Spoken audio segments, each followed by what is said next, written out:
السلام عليكم ورحمة الله تعالى وبركاته. معكم الأستاذ عبد العزيز سليم، أستاذ ميكانيك تربة، وأستاذ أيضا مقياس FOG Fondation et Ouvrage جيوتكنيك، مؤسسات ومنشآت جيوتقنية. دائما مع الفصل الثاني sur les ouvrages de soutènement، منشآت الاستناد. في الفيديو الأول كنا أعطينا ملخص للدرس، وفي هذا الفيديو الثاني سنقوم بتصحيح التمرين الأول من السلسلة الثانية. إذا التمرين الأول يتمثل في جدار استناد يعمل بالوزن، donc c'est un mur de poids.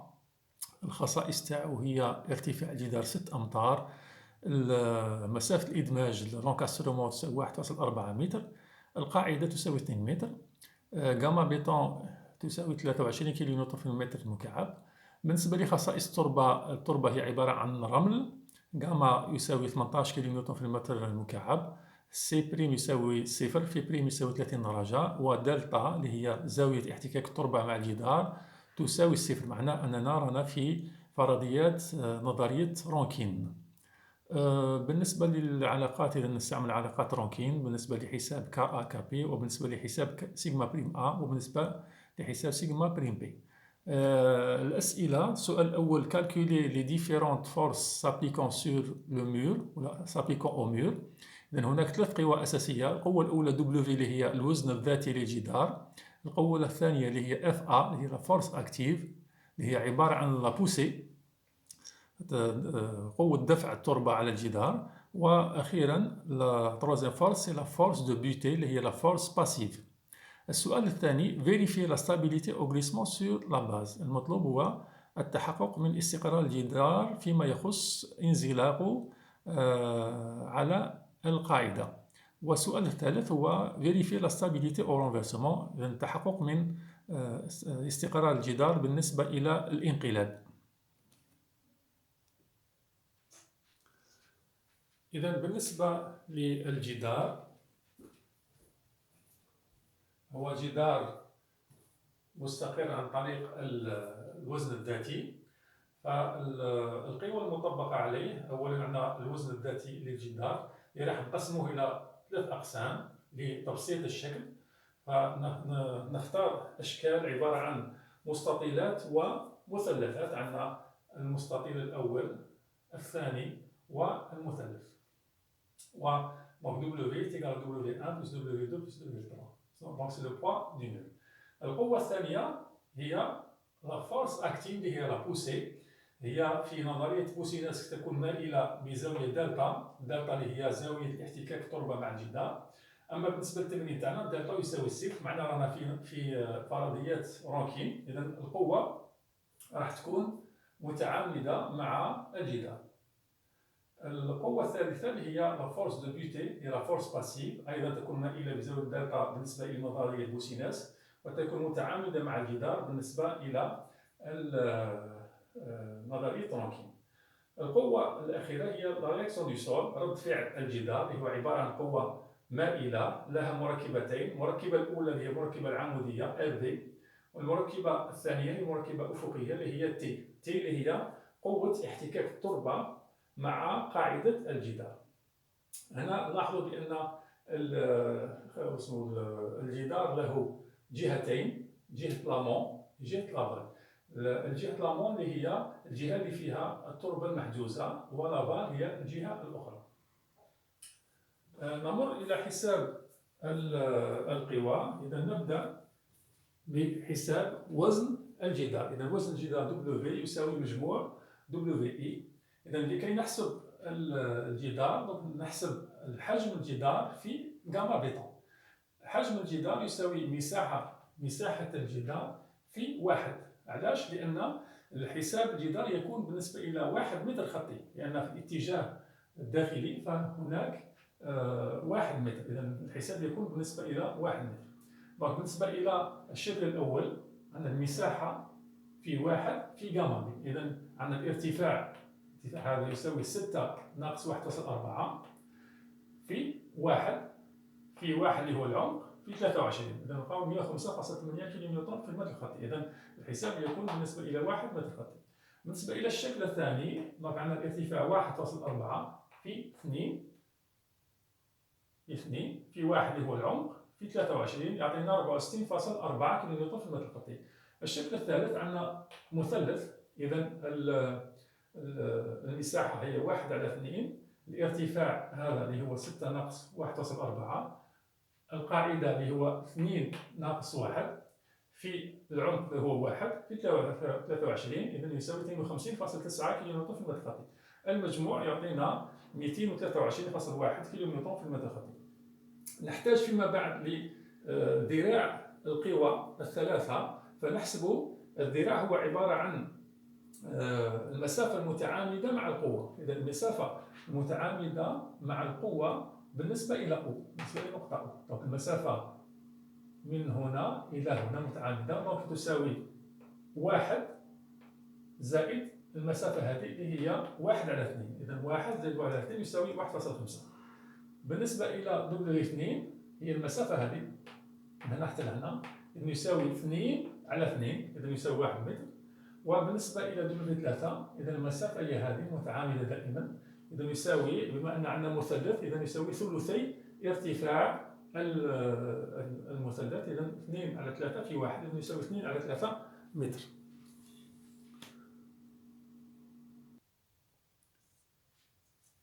بالنسبة la deuxième force, c'est la force active FA, c'est la poussée. Donc on commence par calculer le coefficient de poussée KA qui est égal à tangente carrée pi sur 4 moins phi prime sur 2. إذا نلقاو 0.333 يساوي 1/3. ثم بالنسبة لعبارة سيغما بريم A اللي هي la contrainte active, donc est égal à sigma prime V fois KA moins 2 C prime racine de KA. Puisque C prime égale à 0, donc le deuxième terme il va s'annuler.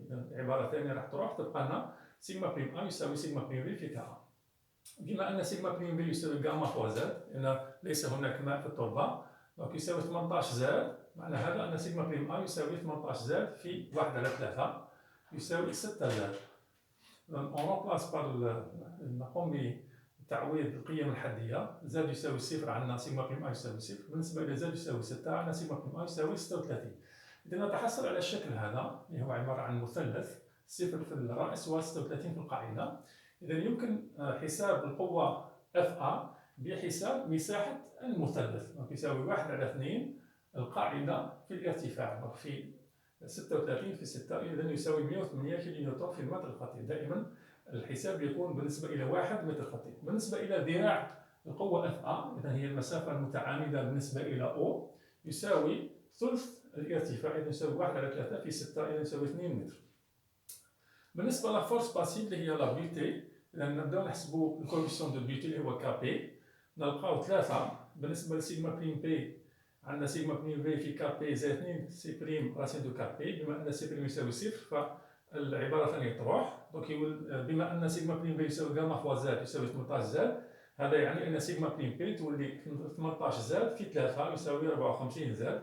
نعوض بالقيم الحدية، زاد يساوي 0 عندنا سيغما بريم بي يساوي 0، وعندما زاد يساوي 1.4 لأن رانا هنايا، إذا زاد يساوي 1.4، فسيغما بريم بي يساوي 75.6. إذا نتحصلوا على الشكل هذا اللي هو مثلث الشكل خطي. القوة تحسب بحساب مساحة المثلث، إذا 1/2 القاعدة 75.6 في الارتفاع في 1.4، نلقى 52.92 كيلومتر في المتر الخطي. وبنفس الطريقة نحسب الذراع اللي هي المسافة المتعامدة مع القوة، يساوي ثلث الارتفاع، إذا 1/3 في 1.4.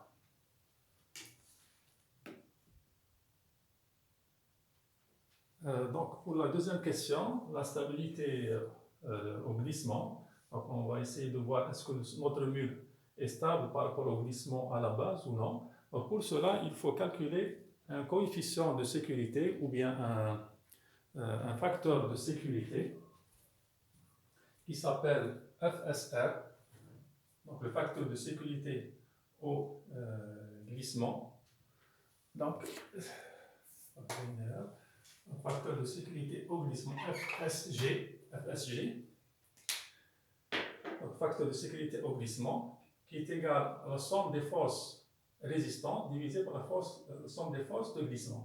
Donc هو المعامل الأمان بالنسبة إلى الانزلاق يساوي مجموع القوى المقاومة تقسيم مجموع القوى المؤدية إلى الانزلاق.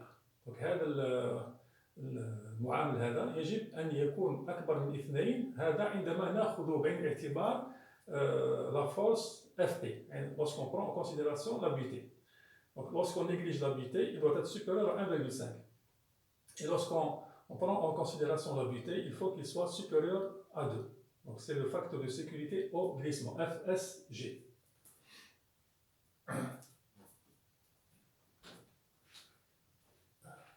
Donc pour calculer ce facteur de sécurité, il faut déterminer la somme des forces résistantes et la somme des forces de glissement. Donc on commence par les forces de glissement. Donc la principale force qui donne le glissement, c'est la poussée. Donc la poussée, elle pousse le mur, donc elle fait glisser le mur sur la base. Donc la somme des forces de glissement est égale à Fa. Donc toutes les forces qui font déplacer le mur dans le même sens que la poussée, on les met dans le premier terme qui est la somme des forces de glissement. Donc on voit ici qu'on a une seule force, Fa, qui fait déplacer le mur vers la gauche. Donc il y a une seule force, Fa. Pour les forces résistantes, c'est des forces qui font déplacer dans le sens contraire. تدفع في الاتجاه المعاكس. إذا عندنا المركبة الأفقية T dans le sens inverse de Fa et Fp dans le sens inverse de Fa. Donc les deux forces, c'est des forces résistantes. Donc il y a عبارة عن قوى مقاومة T و Fp. T c'est la force de frottement entre le sol et la base du mur. T هي قوة احتكاك التربة مع قاعدة الجدار وتحسب بالطريقة التالية. Donc T est égal à tau, il y a la contrainte de cisaillement, multiplié par B fois 1. B fois 1 c'est quoi? C'est la surface de la base du mur. Donc c'est B fois 1. Donc dans le sens longitudinal. La formule de tau dans ce cas-là est égale à C bar plus sigma tangente phi bar, parce que là, ce n'est pas les caractéristiques du sol, mais c'est les caractéristiques du contact sol avec la base du mur. هي الخصائص الميكانيكية لقاعدة الجدار مع التربة. Donc c'est C bar phi bar. Donc بالنسبة للتمرين تاعنا, on va prendre C bar est égal à C' est égal à 0 et phi bar est égal à phi' est égal à 30 degrés. Lorsqu'on va remplacer dans l'expression de T, donc on va trouver donc B fois C qui est C bar, donc est égal à 0, donc le premier terme il va s'annuler, plus B fois sigma tangente phi'. Donc on a le terme B sigma, donc c'est la contrainte normale fois la surface de la base du mur. Elle est égale à la somme des forces verticales. Et la somme des forces verticales dans notre exercice, elle est égale au poids du mur W. Donc T devient W tangente phi'. On remplace dans l'expression de FSG, donc somme des forces résistantes sur la somme des forces de glissement, donc somme des forces résistantes T plus Fp, T est égal à W tangente phi, donc on aura W tangente phi' plus Fp sur Fa. Donc on remplace par les valeurs. Et on trouve que FSG est égal à 1,68, qui est inférieur à 2, donc la stabilité au glissement n'est pas assurée. Donc la stabilité n'est pas assurée, donc il faut faire un changement dans la conception du mur.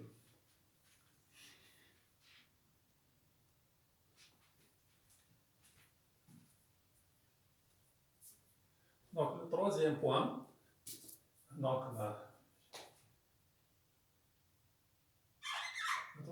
c'est l'étude de la stabilité au renversement.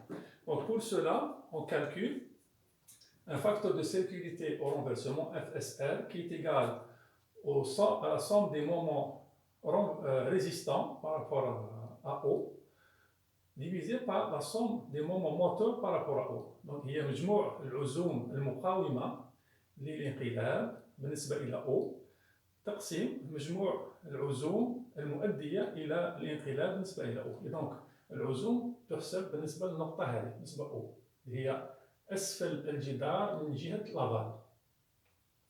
وهنا يجب تحديد ما هي العزوم التي تؤدي إلى الانقلاب والعزوم التي تقاوم الانقلاب. Donc العزوم التي تؤدي إلى الانقلاب هي العزوم التي تدير في اتجاه هذا لأن الانقلاب يكون بالنسبة إلى O في هذا الاتجاه.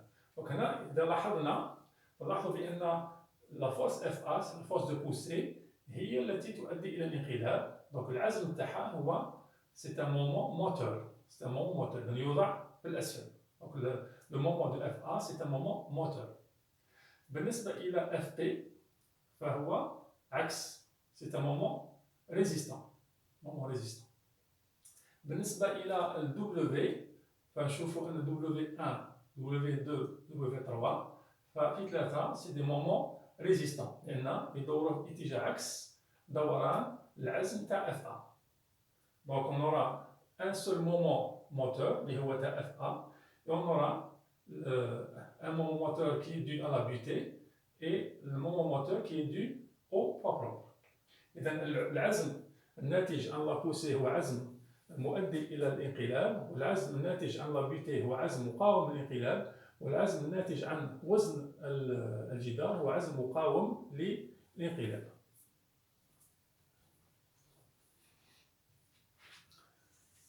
دونك لا سوم دي مومون موتور، مجموع العزوم المؤدية للانقلاب، تساوي دونك لا فورس اف ا اللي هي لا بوسي في الذراع. دونك اف ا في الذراع اللي حسبناهم فيما سبق. دونك هذا اسمه لو مومون رونفيرسون المؤدي الى الانقلاب. العزوم المقاومه سون دي مومون ريزيستون. دونك عندنا العزوم الناتجه عن الاوزان الثلاثه دبليو 1 دبليو 2 دبليو 3. اذا يساوي سي لا سوم دو دبليو اي فوا دي اي بلس اف بي فوا دي بي زائد العزم الناتج عن لا بيتي. دونك بالنسبه الى العزوم المؤديه للانقلاب سي مومون موتور، دونك عندنا اف ا يساوي 108 دي ا يساوي 2، نلقاو 216 كيلو نيوتن متر بار متر لينير. اذا هو عزم بالنسبه الى 1 متر خطي، دونك كيلو نيوتن متر بار متر لينير. بالنسبه للعزوم المقاومه دونك عندنا دبليو 1 في دي 1 بلس دبليو 2 في دي 2 بلس دبليو 3 في دي 3. دونك on aura 105,8 fois 1,5 64,4 fois 1 et 52,9 fois 2 tiers اللي حسبناهم فيما سبق. نزيدوا لهم اف بي فوا دي بي. دونك اف بي يساوي 52.92، دي بي يساوي 1.43. نلقاو ان العزوم المقاومه تساوي 253.06 كيلو نيوتن في متر بار متر لينير. نعوضوا في العباره تاع اف اس ار نلقاو 1.31 اللي هو اقل من 2. اذا لا ستابيليتي او رونفيرسمون ني با اسوري. اذا الاستقرار بالنسبه الى الانقلاب غير موجود. إذا كما نلاحظ أن الاستقرار الجدار بالنسبة للانزلاق والانقلاب في اثنين غير موجود. لهذا فيجب التغيير في تصميم الجدار بمثلا زيادة في قاعدة الجدار لكي تحصلوا على استقرار الجدار.